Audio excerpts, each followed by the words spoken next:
Hello and welcome to Talking Dogs on a Monday, or as it's just been said off air, Talking Susie on a Monday. Today we will be talking all about the Bresbet Easter Cup, which, well, 12 became 6 on Saturday night. Sensational displays once again by Susie Sapphire. Some really tight action in behind her, real battle for second spot and third spot, while the other heat saw the two Graham Holland train stars, Night Tornado and Romeo Magical, battling it out to the line. And just behind them, two Paul Hennessy train stars battling it out for the remaining qualifying spot. Wonderful action at Shelbourne Park. I'm, as always, joined by the exiled dub Tommy Lyons from his Youghal base. We also have a virgin to the show. Sam Tweed is joining us from Bresbet. Sam, you're very welcome to the show. Tell us a little bit about yourself and your background in Greyhounds. Hi, Tommy. I was former racing manager at Sheffield, held that position. I think I was one of the youngest to do it. I got that job when I was 19.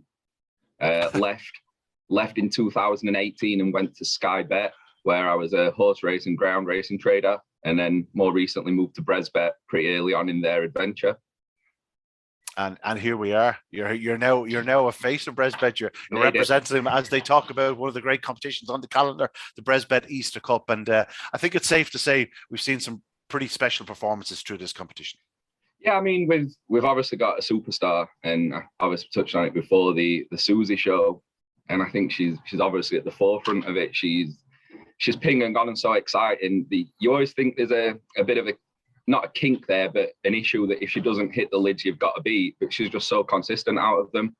She's away 2 lengths clear after 5 strides, and they're chasing a tail then. We'll get to the prices shortly, but it's safe to say she will be a red hot favourite next Saturday night. Tommy Lyons, we won't get into whether she could be beaten yet, but again, it was just another perfect display from Susie Sapphire. Probably not as fast to the corner, didn't take the flyer she took the previous week, but just still put her rivals to the sword so incredibly quickly. Like, she's 5 clear at halfway. And that Ian is what's kind of maybe what's so great about her. Even if the clocks aren't telling us it's as good as it was the previous week, it looked every bit as good because she left them standing. If you just show me the 2 videos, I'd say, yeah, both of those are sensational efforts, pretty equal. But the clock says something different.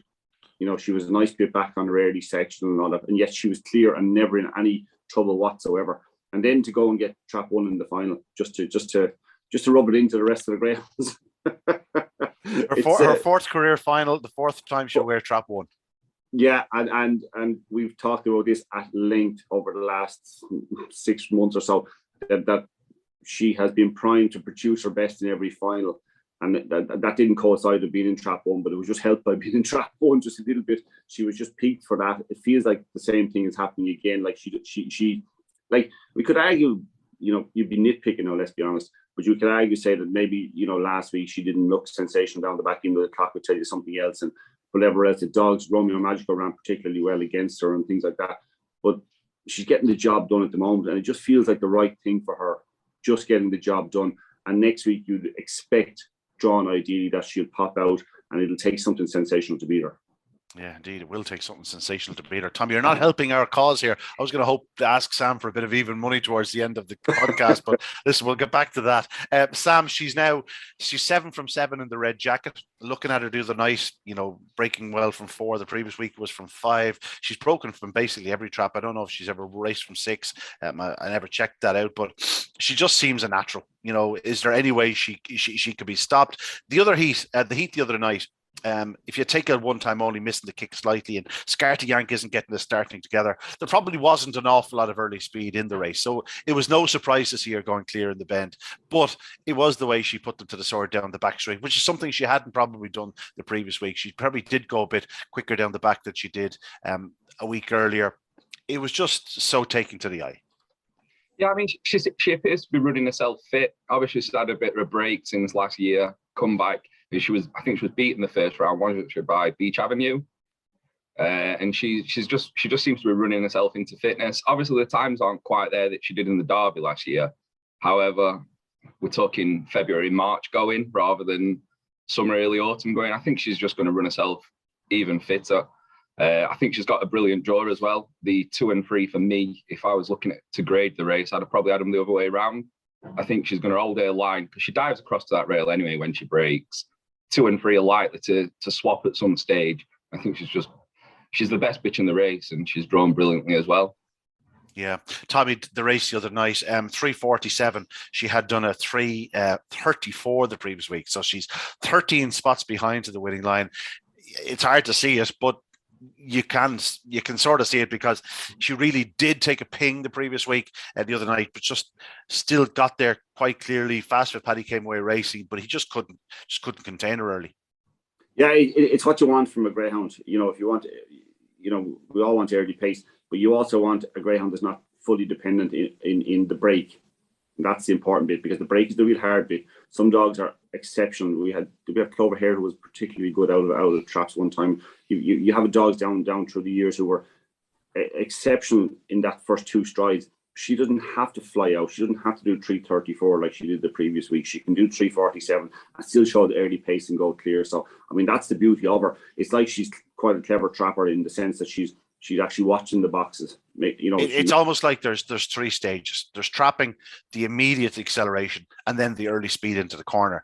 And she just so happens to be good at all three, exceptional at all three. Well, if one of them doesn't work, the other two are there as a fail safe. So if the first one doesn't work, she doesn't fly out of the boxes straight away at the trap. Then she has the instant acceleration. She also has the early pace. She has absolutely everything. It's a joy. And I say, we might get blasé watching her, but we shouldn't take it too lightly that she was able to do it for 3 huge competitions last year and has come back into a 4th competition, one of the best competitions, as you say, in the entire year.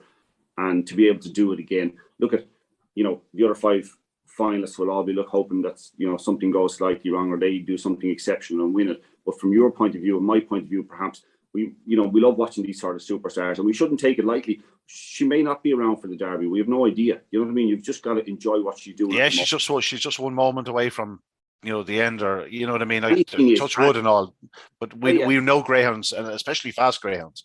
But she could come into season and miss a Derby or something, and you know what? If that happens, so be it. Unfortunately, you know what I mean? Because but she won't always anything by that stage. She doesn't already, and if she doesn't win next week, so be it as well.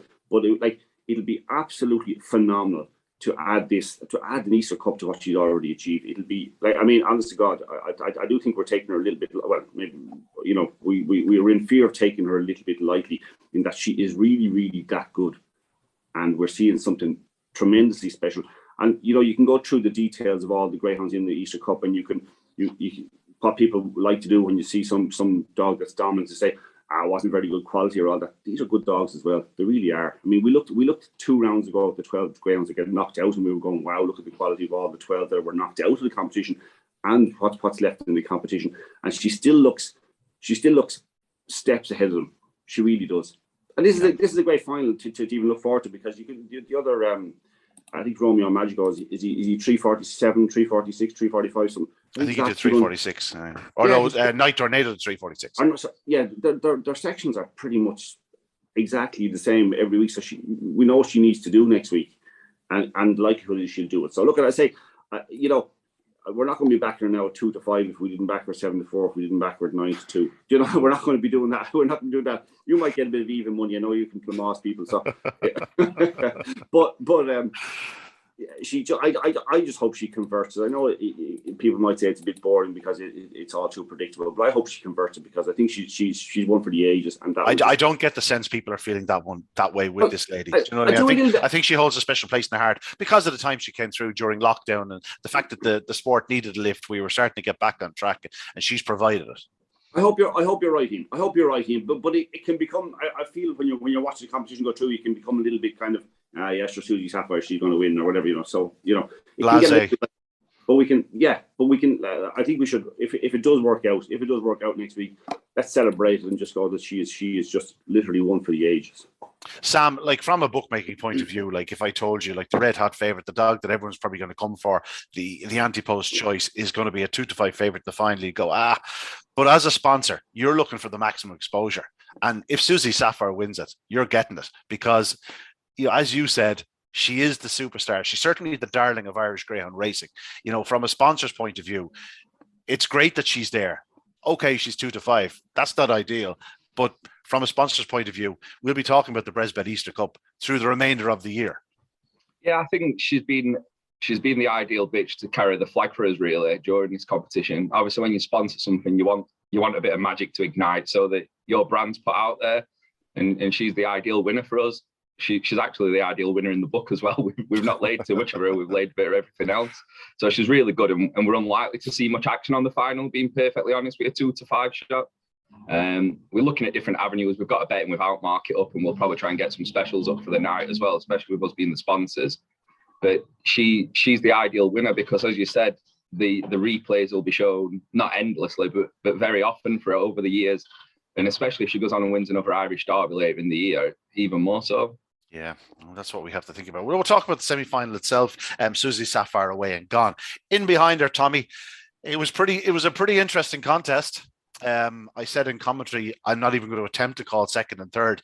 I went down the photo finish when it's displayed in Shelbourne Park. Unfortunately, at the moment, whatever way, the connection from the photo finish room to the comms room, it's poor. And it wriggles about, and it's very hard to see the photo. I went down to take a look at the photo. I took a picture of the photo just in case I was getting a few queries. It was desperately tight. Obviously, Beach Avenue came wide and fast. Derby's Delight came fast up the inside in between runners for the second week running. It was desperately tight with Scarty Yank. I mean, it was millimeters, but there is a bit of daylight there. You know yourself with the photo finish equipment, it's much easier to see when you actually see the screen itself. And there was no question he was marginally fourth, but it was some battle for second and third. I was a little bit disappointed that he didn't qualify, to be honest about it, because he did hit second place on the run in. Now, look, there are exceptionally fast stayers behind, and it was tight. Like we talked about the photo finishes in the past, and you always go on about how people don't understand them because it's literally one line that they take the photo of. So, like, this might confuse people, may not. If you stop to take a photograph of the finish, right, from the stands, right, and your dog is beaten 4 lengths exactly, right, in distance, and there's a chance that the winning distance will be 3 lengths. The reason being taking the photo at the end, if the dog in second place is finishing much faster than the one. It's done purely on time. The distance is done purely on time. Exactly. So it can look like 4 lengths, or it can look. So that's why sometimes you look like next half lengths can be. You say, "Geez, that was definitely half length. It was only a neck or whatever." So when it comes to the small margins, I don't read too much into it. I honestly, God, watching it, I didn't think there was a doubt about the photo finish. Beach Avenue flies, Derby's Delight flies, Scarty Yank. Well, I'm a tiny bit disappointed because of the position he got himself into, but at the same time, he's still a bit of a prospect. You know what I mean? Oh, he's a fast greyhound. The one thing he didn't do through the whole competition was hit the lids, and we've seen him absolutely ping the lids in the past, and he is one to keep an eye on in the future. If he turns up at Toaster, if he turns up at Shelbourne Park, have no doubt, if he finds his trapping boots, he's a player. This is only the start of the year for any of these greyhounds, so there's plenty to build on. So I wouldn't be writing him off at all, because he is a seriously fast dog. But you're definitely a bit unlucky when Beach Avenue and Derby's Delight came from an absolutely impossible position to qualify. He's about 50. He's about 16 behind Susie Sapphire off the second bend. See where he is at the crown of the last 2 bends, like that's and to still qualify. I mean, he's look. For the rest of them in the race that didn't qualify, they're a bit unlucky to start 2 of the fastest things. Beach Avenue was runner up last year, and he's in a position to maybe do it again.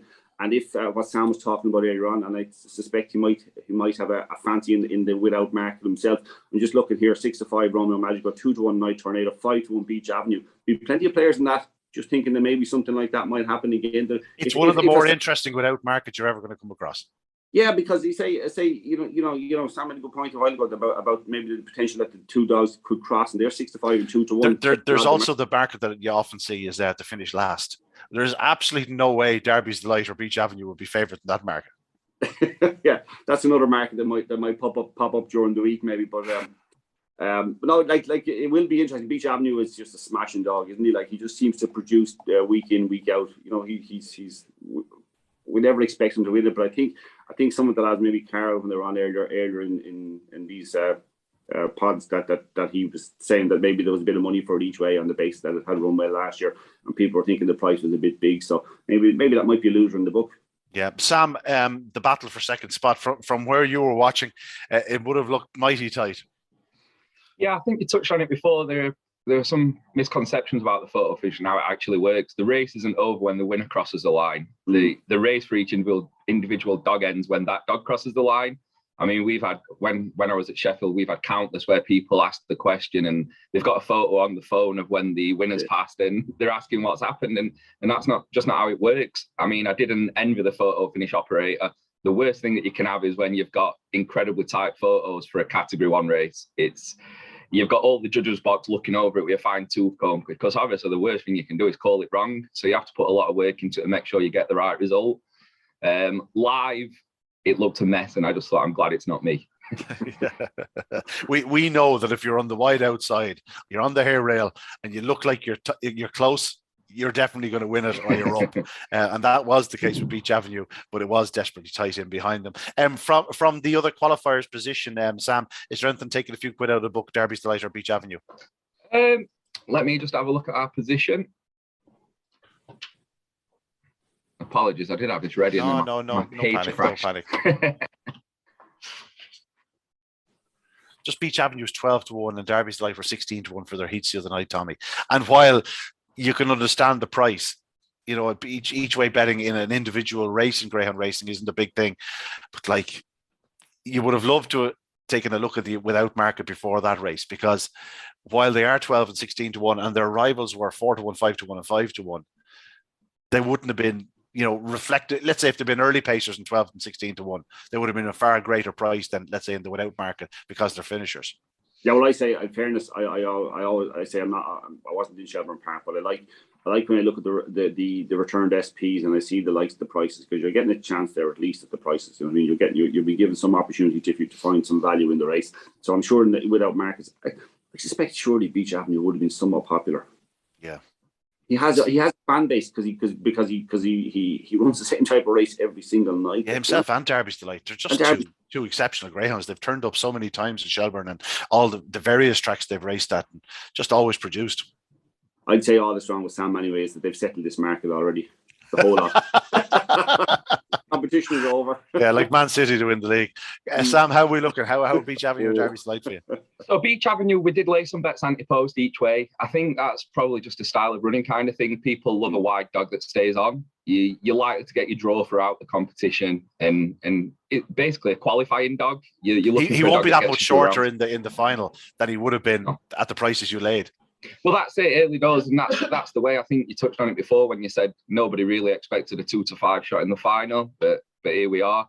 The actual worst result for us is Romeo Magico, but even then, it's not a disaster. The disasters when quite early on. Sentimental Lad, Bocos Vieira were both bad results. Scotty Yank also.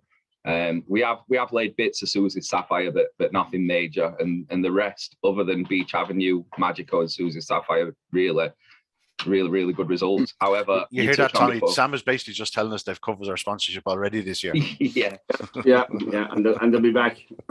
The three runners that didn't qualify there, Fast with Paddy, he'd won his first and second round heats. He ran so well through the competition, and in fairness to him, he's still there pitching off the final bend for that qualifying position. He's only a further short head behind Scarty Yank, who in turn was a short head behind Derby's Delight, who was only a head behind Beach Avenue. So you're talking, he's probably after losing out in the final place by, 3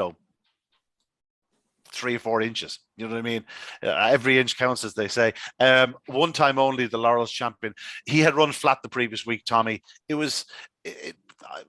I'm going to forgive him the other night. I'm not going to say it was completely flat. Like, he did 29.88. It was a bit of a return to form. But when he didn't lead, he was always going to be vulnerable to those in behind. And then Scarty Yank, we've already touched upon. He didn't lead Fast with Paddy, which was absolutely key to his race. And he's capable of it, I suspect, even though Fast with Paddy had been breaking particularly well in this competition so far. So yeah, he looked one time on. He was just. Yeah, it's probably a huge ask over. I know you said maybe he's a 550 dog at Shelbourne Park there one of the weeks. Maybe it's a tough ask to do it week in, week out over 550 for a dog who's so good over 525. Yeah, it's also a problem when you're taking on Susie Sapphire and you want to lead. When you're not going to lead. Yeah. I suspect, unlike other competitions where you see dogs get the semi-finals, get knocked out, you go, that was their turn to be, go far in a big competition. There are 3 greyhounds that could easily feature in classics again through the year. Yeah, well, Scarty Yank is definitely the one that's going to improve most, you'd imagine, and so, like I say, I was disappointed the other night, considering that the the runner-up and the third were last and second last, turning off the last bend. But it was just, there were 5 of them effectively across the line. Pretty much, okay, one time only was a length behind them, but there were pretty much 5 of them across the line chasing Susie Sapphire. It's funny with races like that, Ian. If you take Susie Sapphire out of the race, it's just funny how it could be a very different race in the sense of, I don't think it'll end up being that tight. It's just that something will get a run or something will get on the bunny and it'll change the whole complexion of the race. So when you have a bitch like that that's that good, or a dog that's that good in front and clear, it can just change the whole complexion of the race behind. So I just think. Just worth the point out there that Scarty Yank improved through each rounds. Okay, granted, not huge improvement, 29.86, 29.81 and 29.80. And that's without a start. And that's what I keep saying. There's certainly at this time of the year, there's certainly a 29.50 in him. And that later in the year, that's a 29.25. I haven't given up on him at all. We'll move on to second heat because we have to let Sam go a little bit early. We want to get this heat out of the way. Then we'll talk briefly about the prices before we send Sam on his way, Tommy, and we can continue to talk rubbish. The second semi-final, Sam, I would say the photo finish was a bit of a tense one for you. Romeo Magico seemed to be a very popular performer during the day. Yeah, I mean, Romeo Magico has been running really well, and as I touched on before, he's the one that the punters have come for out of those left in it. I think all through the race, and I know I mentioned it before with Night Tornado, I think they're probably drawn the wrong way around. They seem to try and chop and change a couple of times during the race, and without actually coming together, they've got in each other's way a little bit. I think he would be the one for me that would be the main danger if he got a ping break. However, he's capable of a fast sectional, but when he ran against Susie Sapphire the other week, she led him up 2 or 3 lengths anyway. And I think given the one box, it's hard for me to see him winning. Yeah, Susie doesn't even have to break in front of them, because if she just comes away on terms, she's going to lead them or hold them anyway. There's no question about that. Yeah, I think so. I know we looked at the sectionals from this weekend, and she wasn't as quick as she can be, but to the eye, she certainly looked as quick as she can be. She didn't seem terribly slow. And what you've also got to bear in mind is she's moving not violently left, but she's definitely moving in from the outside boxes. She's got the opportunity now to stay in a straight line, which in theory should make her even quicker up. Yeah, we've 1 or 2 high-profile races to look back on as here from Trap 1. I'm sure you'll agree. She runs the trap pretty well. She's won an Oaks from there, a Derby from there, and of course a Puppy Oaks from there. Tommy, it was a great buckle, but I think if you're looking at it purely in the bones of the form, every other time they meet from now, you'd nearly back Romeo Magico. He seemed to run over Night Tornado a few occasions in the race. I thought he had every chance to go through on the third bend, I must say. It's just one of those things, just didn't. Night Tornado probably did edge in them, 2 big 80-pounders, and Romeo Magico perhaps went, no, I think I'll just leave you at it now for a moment and I'll come again. And he did come again. He's only beaten ahead. He's certainly a much stronger greyhound this year than he was last year. He's a much more mature greyhound. But again, that issue with Romeo Magico is that first 2 strides. Yeah, and I 100% agree with you. I don't know how Romeo Magico didn't go through. They were literally upsides. Like they were upsides. There's no half length where it's going to get tight like that. I can't understand it. Like if you're back, you'd definitely be a little bit disappointed.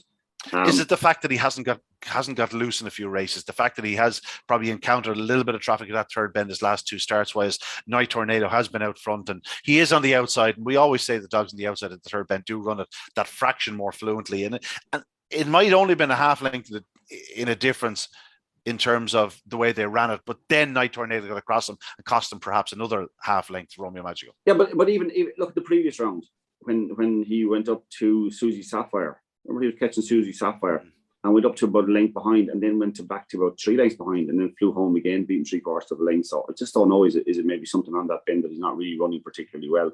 I don't know. I can't understand it. Now, I'm sure Graham Holland doesn't give a damn because they were first and second and they're both in the final next week, so it doesn't matter to him. And the 2 of them are running exceptionally well. I mean, they're running close to their very best clocks. They're not far off them. Like, Romeo Magico 29.43. Night Tornado has a 29.53. He's running 70, 67, 66 the last 3 runs off 46, 45, 47 sectionals. I mean, that is the height of consistency, and in fairness, he's done a terrific job with that dog to get him back to that sort of level of form and that level of consistency. Romeo Magico, yeah, I think we can all see he's a faster dog than Night Tornado. But which is saying something. Yeah, like Night Tornado, we're talking about Night Tornado as if he's just an ordinary sort of a good open class dog. This is a brilliant greyhound. The final is funny too, in the sense that you've got 3 early patients in the 3 inside boxes, and you've got the 3 stairs on the 3 outside boxes. It's going to be an unusual race in some ways. It's like a race of 2 halves. You got 3 pace setters, none likely to come back on top of the field either. So those that are going to be in behind are going to have to do something really special. But I think Night Tornado goes up straight enough. I know Romeo. I would, rather than thinking the Night Tornado did anything wrong the last day, I think Romeo Magico is the one that kind of needs to get things a bit clearer in his head and kind of decide where he can go through and what he can do, because Night Tornado holds a line maybe a dog width or 2 dog widths off the rails nearly all the way. He might sweep a small bit wide down the back, but he doesn't really get very wide, doesn't get very tight. I think it's an ideal makeup for Susie Sapphire, because that Romeo Magico is going to have to think his way through this one a bit clearer if he's going to even finish second. Maybe if he's going to win it, who knows? But if Susie Sapphire missed it completely or something, but even though we're saying Romeo Magico is a slightly faster dog, I won't be surprised if Night Tornado, just because he's thoroughly professional right now and he's running, you could set your clock by him. He's running this farm. I wouldn't be surprised if he finished second. Yeah, absolutely. Sam, from a firm's point of view, you have installed Romeo Magico clear second favourite. You're of the belief that he will, most likely reverse the form, or I suppose more importantly, you think he's more likely to attract support. I think it's one of those where Night Tornado is the more consistent. His sectionals are a lot more closer together than Romeo Magico's, but I think if Magico did get a ping break and for any reason Susie missed it, I think if he led around the first bend, he'd be the harder dog to catch. Whereas Night Tornado, you'd still have half an inclination if there were any kind of crowding or bumping that one of the staying on dogs might pick him up. Whereas I think if Magico led, he'd probably get the job done. Yeah, I think on his night, Magico is capable of doing a faster run than Night Tornado. I suppose that's the bones of it. Of course, just behind them in the heat were the 2 Paul Hennessy trained runners. Price's Jet turned third. Tommy, we've spoken about this dog ad nauseum for the last year and a bit. He really is a staple here on the show. But I thought it was an unbelievable run by Barefoot Supremo. He was out with the washing early. He was lengths behind his kennel companion off the second bend, and he's beaten another very tight finish, beating a short head, Tommy. It was an incredible run. He's a dog who has no question has the ability in the engine. When things click, if things click, he has the potential to be a really top class performer. He does. There were about 4 or 5 lengths between them and halfway, I would say, around about that. And he flew home. Now, Price's Jet did run up the back of the 2 in front, and as is his way. He often doesn't know where he wants to be. Yeah, he does. Yeah, because we've talked about his seeding before, and he's not. I think we'll probably agree that he wants to be on the outside, but then he wants to get a run on the inside and parts. Yeah, which is the most frustrating type of greyhound of all, because ideally you want an inside seed that'll run the rails quite tightly, but and Barefoot Supremo is like he's just another Paul Hennessy competition type dog. I don't know what he'll pick up or what he'll win, but I can see him going deep in a lot of competitions in the future. Pretty much what you're saying, Ian. Like I agree with you 100%. Sam, he was a real eye catcher, Barefoot Supremo. Yeah, I think I mentioned before about Beach Avenue being a good competition dog because obviously he's wide and runs on late. Barefoot Supremo isn't a wide, but he's definitely got the running on late kind of thing, and you could definitely see him going through quite a few rounds of the Irish Derby later in the year, or even a step up to 600 at some stage. I think he's the kind of dog that would really relish that, because he hasn't actually won too many races, but he always seems to be there or thereabouts at the finish. I get the impression he's probably just a slight late developer. That was his 18th start the other night, but he's only in October 19. The way he stormed into the escape, I'll have to agree with you. I think he could be a very, very special greyhound over a bit further, 575, 600. And there are a couple of competitions towards there's obviously the 600 coming up very shortly, but then back end of the year, there's plenty of options for that. I still wouldn't rule him out. Going to somewhere like a Toaster and hope for a bit of luck and, pick your hole a couple of nights, and he could go a few rounds if they decide to go across. But of course, it was Price's Jet that was third. Sam, he is going to be a big price in the final, but he's a dog you can't completely dismiss because he does have a start in him, and we know how powerful he is. Well, that's the thing. I think the key to him would have to be a start, and I think you'd definitely want him in front of Derby's Delight and Beach Avenue at the first bend if you were expecting him to go close. But obviously, Mr. Hennessy knows what he's doing. He's won the race before. And it could be a magical week for him if he has a winner at Cheltenham as well and wins this. Yeah, heaven help us. What do you think, Tommy? I think that the outsiders in the final, the Beach Avenues Derby's like prices. Yeah, I suppose I'm probably going to detail in a minute, but I think they have plenty to do. They'll be looking for something to happen up front. But they are good competition dogs. All three of those will go deep in big competition later in the year as well. They're just that type, aren't they? Yeah. Sentimental Lad and Bocco's Vieira went out also. Sentimental Lad has been running very strongly. This was probably his chance to get to a big final. I won't be dismissing because he's such a fast greyhound. He could certainly turn up in a big one later in the year. Bocco's Vieira, it just didn't happen from the other night, Tom. He missed the kick, but he has shown enough to suggest he will be able to dine at the top table in the future. That was only his 5th career start. He's just green as grass at the moment, isn't he? Like there's plenty of potential there. We'll give him another few months to start putting it all together. But like the pace is there. It's just a matter of him letting it all click. He's only a couple of months younger than Romeo Magico. He's the same age as Barefoot Supremo, but it's just the fact that he's only had those 5 starts. Sam, a dog like that in that company, you need the experience. Well, you need to be foot perfect. I mean, he's not a puppy, but he's only had the same amount of runs as some very young dogs. Seems to have got a bit of an issue at the second bend, not all his own fault, but he's encountered a bit of problems there really in the competition, and then he just missed the kick and it's race over. But if he gets it all together, there's obviously a serious dog in there. Yeah, there certainly is. Yeah, we look forward to seeing all of these dogs that were knocked out again later in the year. Sam, talk us through your prices. So for the final itself, we're 5-2 on Susie, 7-2 Romeo Magico, 6-1 Night Tornado, 11-1 Beach Avenue, 16's Derby's Delight, 16's Priceless Jet. And then maybe the more interesting market, given the price of Susie, is the betting without that's up there at the moment. It's 6-5 Romeo Magico, 2-1 Night Tornado, 5-1 Beach Avenue, and 7-1 Derby's Delight, Priceless Jet. From a bookmaker's point of view, you want to get that 6-5 without Romeo Magico into the book.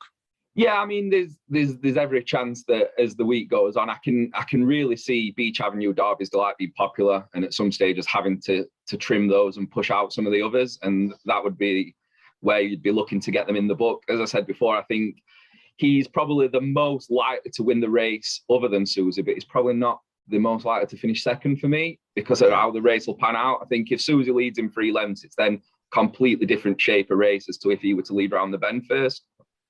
The fact that it's on Racing Post Greyhound television is obviously a boost for yourselves, but is it also a boost for the market? Yeah, I think it's great. I think not even just the market, just for the race itself as a spectacle. I think everybody wants to watch good dogs run, and having the Irish Derby winner, Oaks winner, 2-5 shot for this, I think that's what you want to see. And I think everybody would want to see a win. It might not be the most attractive bet in heat, unfortunately, from our point of view, but as a spectacle itself, I think it's what people want to see. Everybody wants to see good dogs running good times. Before myself and Tommy go off on tangents, so what I know you need to go. So give us your view of the final. Nice and sharp synopsis. Is it a case of just Susie Sapphire away and gone? For me, yeah, I think she's drawn perfectly. I think she can afford to even trap half a length behind, because for me, I've got the 2 and 3 swapping at some stage, whether that be on the run up or at the first bend. I think there's every chance they encounter some crowding at some stage early on in the race. And I think providing she's in front at the second bend, I think she goes on and wins. And then for me, it's almost a case of whoever goes around the first bend in front of the other 3 might nab second. So they'd look attractive to me in the betting without market. You think there's probably no chance it's going to be 1, 2, 3 trio all ways situation? Something's going to upset that combination. I think so, yeah. I mean, for that to happen, you'd need a clean race, which fingers crossed we get. However, though the 2 and the 3 would both want to lead to win this race, and I think that Susie's got them both trumps there. Yeah, Sam, it's been a pleasure. It's as we're recording, it's 8 minutes past 10. The bag's actually be kicking off soon. Your phone will be starting to hop. So, will you be in Shelburne Park on Saturday night? No, I'm not going over. A few people are, but I'll be holding the fort here, I think. They always leave the good man at home, you know that. That's it, yeah. Got to leave your best player there. Sam, it's been a pleasure. We'll talk to you again. See you later. Thanks, Sam. Thanks very much. Bye. Tommy, we heard the thoughts of Sam. He reckons that Susie Sapphire is going to make every inch of the running. Is that the way you see it? Well, she run out of trap 1 4 times over 550. Her worst section was 341. She did that twice. She did 333. She did 338. All of those trump everything else in the final. All of those sections. So she would have to do something very, very wrong. I just think she does it. You're not going to be backing her at 4-9 or 2-5. I'm not. I meant to get my even money off him on the camera. Yeah. She's raced from trap 1 7 times. She has never seen a rival. You know, she's made every single inch in each of those 7 starts from trap 1. It's very hard to oppose her. You know, in the olden days, that 2-5 might have been attractive to some of the bigger punters. She actually, her very first race out trap 1, she had to show pace to lead into the bend. Tom, you have to ruin my stat there. Do you mind? The irony of it is, Ian, it was an 8-3. It was an 8-3. I mean, those poor greyhounds in behind her in an 8-3. Sorry about that. But in open competition, since she's matured a bit and she got a bit of experience, yeah, she's ridiculously good, ridiculously consistent. I say it. I know I kind of went down about it, and you might necessarily agree, but it is very easy to just kind of go, Susie Sapphire, she'll win. But this is just a phenomenal bitch. So. No, I truly, that's one thing I have grasped the significance of this performer, of her importance in the sport, of her place and her standing in the sport. She's up there now with one of my favorites of all time. And, the way she's going, I'd say she'll probably go on to be the best of all time in terms of my mind. And did you tip her in the Derby final? Anyway, we'll move on. How do you see the race for second spot going?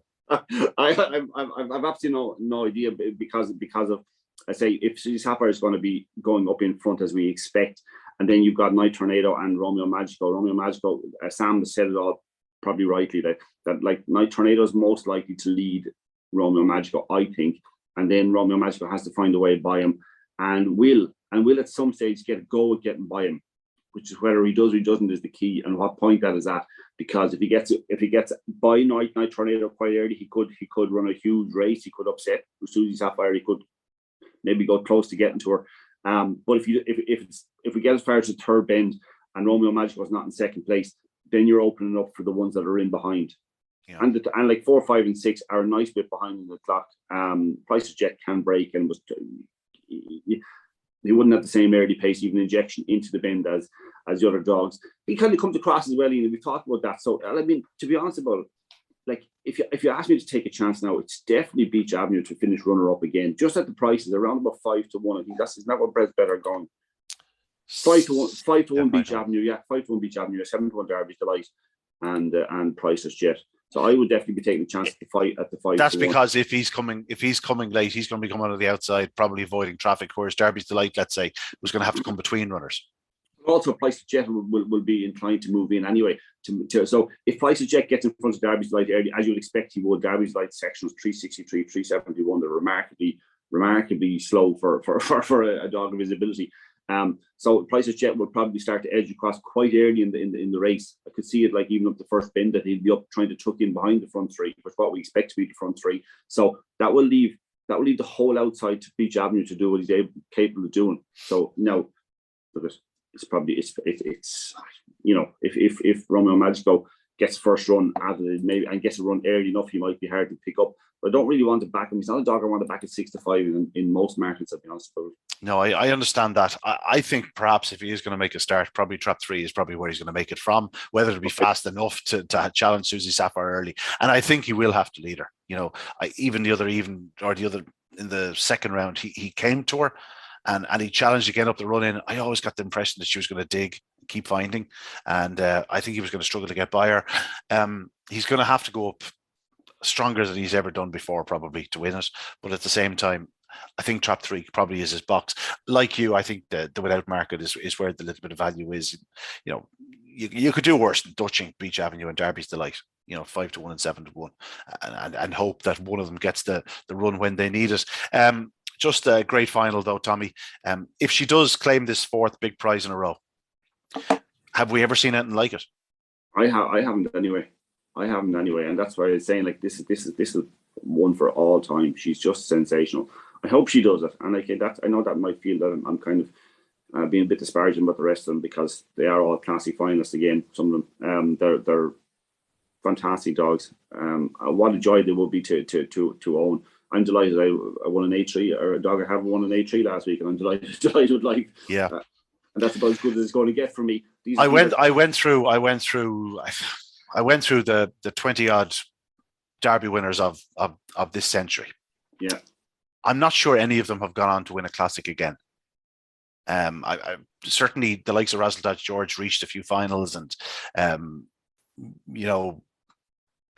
something else. Did Razzledodge and Billy win a Champion Stakes afterwards, which isn't a classic per se, but I don't think anything in the last 20 odd years has won a classic after winning the Derby. I wouldn't rule her out winning 2 or 3. This is obviously the first of them on Saturday night, and if she pings the lids, she's breaking more records. She's November 19, Tommy. She's the second youngest Derby winner of all time.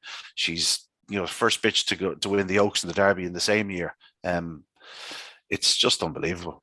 It is, because like I'm a bit of an idiot with some things. Like I have no connection to the bitch whatsoever. But I need to be nervous thinking about this, and not even want to think about the year ahead, because so many things can go wrong, and little things can keep you off the track. You don't need much. You don't need much to get you below your best, where you might be vulnerable or whatever. So I'd be nervous even looking beyond next Saturday's final for her. Even though I say no connection whatsoever to her, but I've loved watching her so far, and I hope we get to see her at her best through another year. Yeah, I wrote it last week. I think we all have a little bit of ownership in her at this stage. I think even Peter and Owen can allow us that.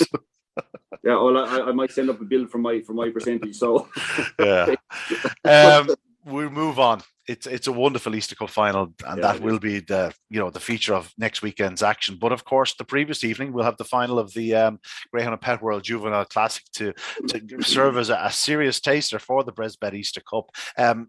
They're an incredible bunch of youngsters, Tommy. And the 2 semi-finals the other evening saw 2 wonderful winners. Druby's Edison winning in 28-18. He has shown plenty of ability and plenty of promise. And I know 1 or 2 very shrewd individuals think he's the dog to take out of the competition down there. I have a different view. Kulavani Hoffa, I thought, was exceptional in the second semi-final. I thought the way he ran the second bend was unbelievable. I thought it looked like he was on rails. Son of Droopy Sydney, of course. We just keep saying it over and over again. What he's achieving is just incredible. But 2 wonderful semi-final winners. We'll talk about a couple of those behind them in a moment. But hard not to be impressed by Druby's Edison and Kulavani Hoffa. Yeah, but impressed by both of them. They were really good performances. I was also impressed by Weekend Dream. Yeah, because he ran very well. Like the way you said about Kulavani Hoffa, it kind of did Kulavani Hoffa force him to check or not? It's impossible to tell. Well, he did force him to check, but it was the fact that he had already come around him. He was going to the front, but then forced him to check. He was going to lead a halfway anyway, Kulavani Hoffa, but Weekend Dream, to lose the momentum that he did and to still only finish 2 lengths behind him in second spot, serious run. That's what I'm saying. That's kind of what I was picking up from the run. It was a serious run by the runner-up. Now Kulavani Hoffa might have beaten him and looked to be holding him to the line anyway, but it was still a serious. It's a great sign in a pup so inexperienced like Weekend Dream to show the attitude he did when he got chopped up and kind of forced back maybe 4 or 5 lengths and then to fly home again. And it's a great sign of what he might produce in the future. So I came away thinking, he's a serious dog. Kulavani Hoffa is clearly a serious dog, as you said. The way he tracked. And their sections are very good. 304, 306, 308. These are top class things. Like your Glengar Scholar ran a cracking race behind Druby's Edison. And in fairness, and there's another young sire who begin to make. I know there's a bit of a connection down this part of the world, but there's another young sire who's making a few waves. Is that Burgess Books?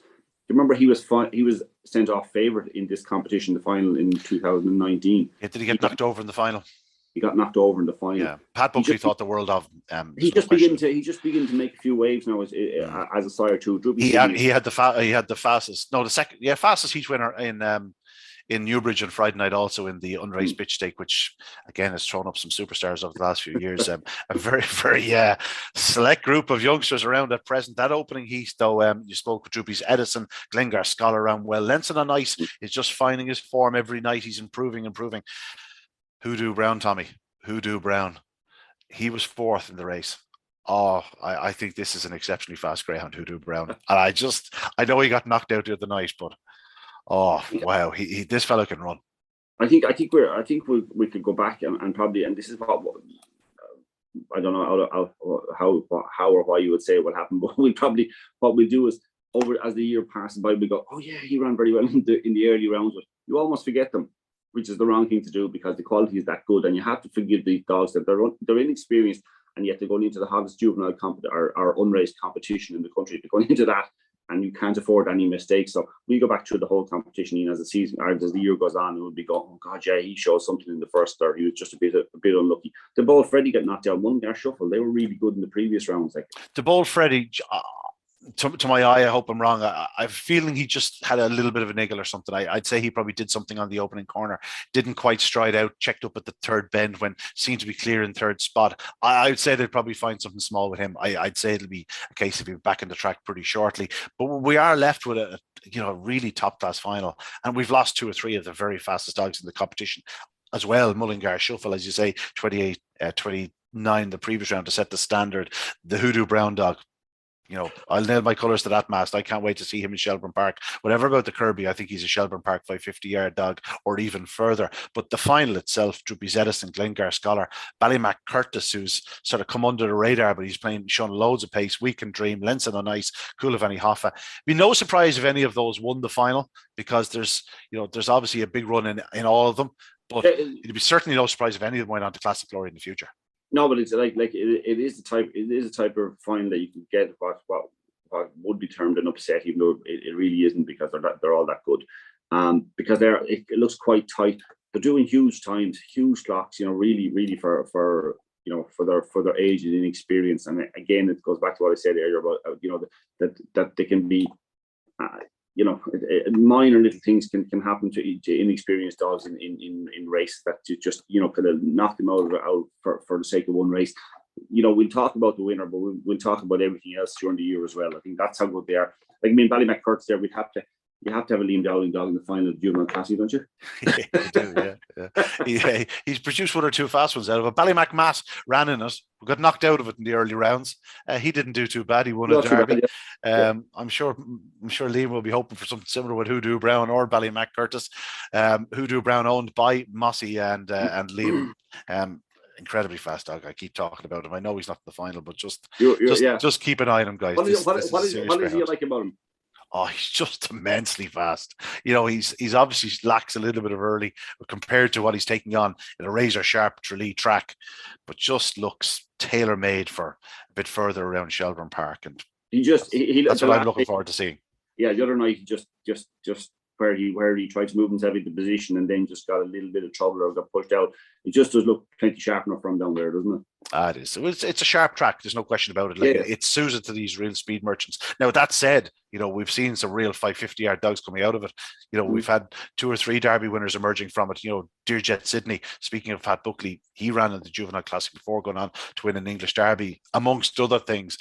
So don't be surprised if we see some real stars, as Tommy said, that have already gone out of it. Great competition. That's, of course, live on Racing Post Greyhound Television on Friday night. Big weekend for Irish Greyhound racing on Racing Post TV, of course, Juvenile Classic and the entire Tralee card on Friday. Shelburne Park, the Bresbed Easter Cup on Saturday night, with what should be a wonderful supporting card. And even Sunday, the Sunday afternoon meeting from Mullingar will feature the final of the Kilbride Kennels Mullingar Derby. It's an A2 competition, but some really good racing in that. Very competitive final to look forward to. Tommy, it's been real. It's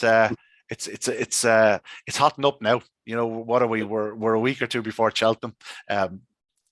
And all of a sudden, the Irish Greyhound racing scene has really taken off. I know we've been saying it for the last few weeks, but it's pretty much alive at present. And given the performances that we saw at Newbridge in the unraced pitch on Friday night and what we've been seeing in the Juvenile Classic, there's some amount of stars going to join the well-established stars in the coming months. Doesn't it show how cynical we are, Ian, when you have Susie Sapphire at 5-1, 9-2 in the early rounds? You had her 7-4 before the semi-final, and now she's 2-5, which we should all be backing her all along. We did say that the 9-2 was perfectly fair, and the 7-4 was perfectly fair. No, we did. But you know what? It ties in nicely with Cheltenham coming up next week, because the dominance of the Irish horses in the last few years has been absolutely unprecedented. It's been ridiculous how dominant we've been, and it's tying in nicely with the. It seems to be investment in keeping greyhounds in the country, the same as with horses. Both sports are thriving in the sense of the quality that we have here at the moment. So hopefully that will continue right through the rest of the year and on into next year. Yeah, Tommy, you have a week to think about it, but we want Three, not one banker, three bankers for Cheltenham from you next Monday morning. But that's it for this week on Talking Dogs on a Monday. We have a wonderful Bresbet Easter Cup decider to look forward to on Saturday night, and a certain Susie Sapphire is going to attempt to further cement her place as one of the all-time greats by claiming a fourth major prize in her fourth major final. Also, the final of Juvenile Classic will be looking back on that. But that's it for us this week. Again, my thanks to Sam Tweed, who had joined us earlier on. A busy man, he had to head off. And of course, the Exile Dub. But that's it from us on this Monday evening.